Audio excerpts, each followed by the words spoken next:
គេបាត់ជំរាបសួរសាជាថ្មីម្ដងទៀតទៅដល់បងប្អូនជាទីគោរពនិងជាទីរាប់អានហើយនៅថ្ងៃនេះក៏ឆ្លៀតធ្វើវីដេអូមួយបន្តអំពីវីដេអូថ្ងៃមុនដែលខ្ញុំនិយាយអំពី acquire asset បាទនៅថ្ងៃនេះគឺខ្ញុំនឹងនិយាយអំពី knowing between asset and liability ហើយសំណួរសួរថាតើអ្វីទៅជា asset ហើយអ្វីទៅជា liabilities so follow up this video you will get what you want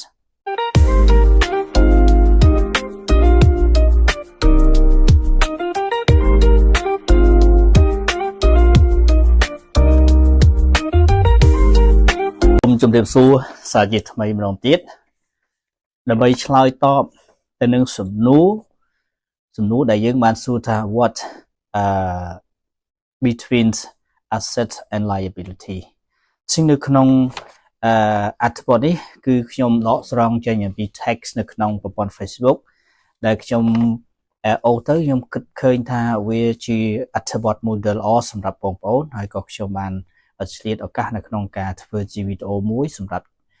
ចែកជូនជាចំណេះដឹងក៏ដូចជាការកំសាន្តហើយបើសិនជាបងប្អូនណាបានដឹងហើយបងប្អូនអាចធ្វើការ scroll ចោលទៅហើយបើសិនជាបងប្អូនណាមិនទាន់ដឹងហើយវីដេអូមួយនេះគឺជារបស់បងប្អូនទាំងអស់គ្នាបាទអញ្ចឹងដើម្បីឲ្យយើងយល់អំពីថាតើអ្វីទៅជា asset ហើយនិងអ្វីទៅជា liability គឺយើងទាមទារឲ្យយើងយល់និយមន័យថាតើអ្វីទៅជា asset ហើយអ្វីទៅជា liability នៅក្នុងអត្ថបទដែលគេសរសេរមកនេះគឺថា asset are anything that puts money in your pocket like stock like bond real estate mutual fund and rental property អញ្ចឹងអ្វីដែលហៅថាជា asset គឺសំដៅទៅលើអ្វីមួយដែលទាញលុយឲ្យចូលនៅក្នុងកប៉ៅរបស់អ្នកបាទអញ្ចឹងអ្វីដែលសំខាន់នៅក្នុងការទាញលុយចូលនៅក្នុងកប៉ៅរបស់អ្នកគឺវាអាស្រ័យទៅលើរបៀបនៅក្នុងការធ្វើដែលគាត់បាននិយាយថាប្រភេទជា real estate ក៏ជាលក្ខណៈមួយអាចទាញលុយចូលហើយលក្ខណៈជា rental property ការជួលនៅទ្រព្យសម្បត្តិក៏ជាលក្ខណៈមួយដែលបង្កើតនៅ asset ផងដែរនៅទ្រព្យសម្បត្តិផងដែរនេះគឺជានិយមន័យដែលខ្ញុំបានដកស្រង់ចេញអំពី rich dad ដែលខ្ញុំបានអាននៅក្នុងអត្ថបទនៅក្នុង website ឬក៏តាមបណ្ដាញ Facebook នៅក្នុងសង្គមយើងបាទអញ្ចឹងយើងបន្តទៀតទាក់ទងទៅនឹង liability បាទសំណួរថា what is liability liability is focus that anything that pull money out of your pocket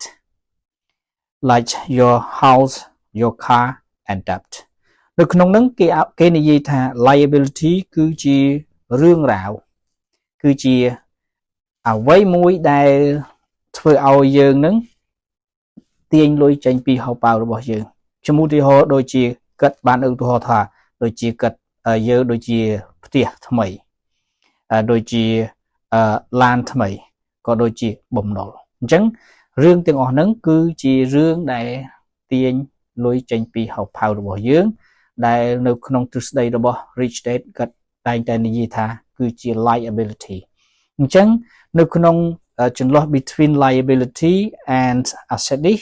ខ្ញុំគិតថាអ្នកទាំងអស់គ្នានឹងអាចយល់បានគឺចង់និយាយថា asset គឺជារឿងរ៉ាវទាំងឡាយណាដែលស្រូបទាញយកលុយដាក់ចូលទៅក្នុងហោប៉ៅហើយ liability គឺជារឿងរ៉ាវទាំងឡាយឬក៏ជាអ្វីមួយដែលទាញលុយចេញពីហោប៉ៅរបស់អ្នកដោយគាត់បានជម្រាបជូននៅក្នុងអត្ថបទរបស់គាត់រួចហើយទាក់ទងនឹងដូចជាការសាងសង់ផ្ទះថ្មីនឹងគឺជា liability ហើយគឺជាបំណុលហើយយក car ហើយប្រើប្រាស់នៅឡានទំនើបថ្មីក៏ជា liability ដែរហើយ debt នឹងបំណុលបាទបំណុលក៏ជាការទាញលុយចេញពីហោប៉ៅរបស់បងប្អូនទៅតាមរយៈពេល interest បាទអញ្ចឹងជាទូទៅមនុស្សយើងគេថា people think their house is a big asset មនុស្សជាទូទៅតែងគិតថាគាត់មានផ្ទះថ្មីគឺជាទ្រព្យសម្បត្តិដ៏ធំរបស់គាត់ប៉ុន្តែ but it is not ហើយគាត់សរសេរថា but it is not ប៉ុន្តែមិនមែនទេ the house is an asset when it generate money like you rent a house បើសិនជាផ្ទះនឹងคล้ายទៅជា អ្វីដែលហៅថាជា drop ទើបតែផ្ទះនឹងយើងដាក់ជួលហើយបង្កើតបានជាលុយដើម្បីឲ្យចូលនៅក្នុងហោប៉ៅរបស់យើងអានឹងបានយើងសន្មត់នឹងកំណត់ថាជា assets តែបើសិនជាយើងធ្វើទៅផ្ទះនឹងអត់បានទាញនៅអ្វីដែលចូលទេគឺផ្ទះគឺជា liability គឺជាបំណុលបាទអញ្ចឹងខ្ញុំសរុបមកវិញទាក់ទងទៅនឹង knowing liability and asset នេះគឺចង់មានន័យថា asset គឺអ្វីទាំងអស់គឺទាញលុយចូលមកក្នុងហោប៉ៅហើយ liability គឺជារឿងរ៉ាវទាំងឡាយណាដែលធ្វើទៅហើយទាញលុយចេញពីហោប៉ៅរបស់យើងបាទអញ្ចឹងខ្ញុំសង្ឃឹមថាបងប្អូននឹងអាចយល់នៅក្នុង concept ទាក់ទងទៅនឹង asset and liability នេះហើយខ្ញុំគិតថាវាគឺជាគំនិតមួយសម្រាប់បងប្អូនពិចារណា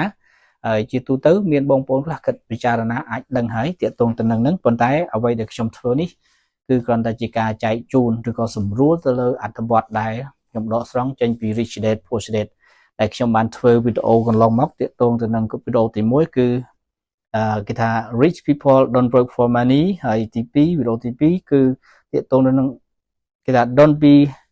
controlled by emotion ហើយវីដេអូទី3គឺទាក់ទងនឹង acquire asset ហើយនឹងវីដេអូទី4នេះគឺខ្ញុំនឹងនិយាយអំពី knowing the difference between asset and liability បាទអញ្ចឹងយើងដឹងហើយតាមរយៈការអធិប្បាយខាងលើហើយខ្ញុំគិតថាវាមានសារៈសំខាន់ក៏ជម្រាបជូនប៉ុណ្ណឹងហើយក៏សូមជូនពរទៅដល់បងប្អូនជាទីគោរពនិងជាទីរាប់អានដែលតែងតែនិយមនៅតាមដាន page របស់ខ្ញុំក៏ដូចជា channel របស់ខ្ញុំមួយនេះហើយបើសិនជាបងប្អូនគិតថាវាជាមានសារៈប្រយោជន៍បងប្អូនអាច share ចែកជូនទៅដល់មនុស្សជាទីស្រឡាញ់របស់បងប្អូនវាន័យថា follow up to get more information បាទអញ្ចឹងខ្ញុំចន្ទរាសូមជម្រាបលាជួបគ្នានៅខ្សែវីដេអូក្រោយបាយបាយ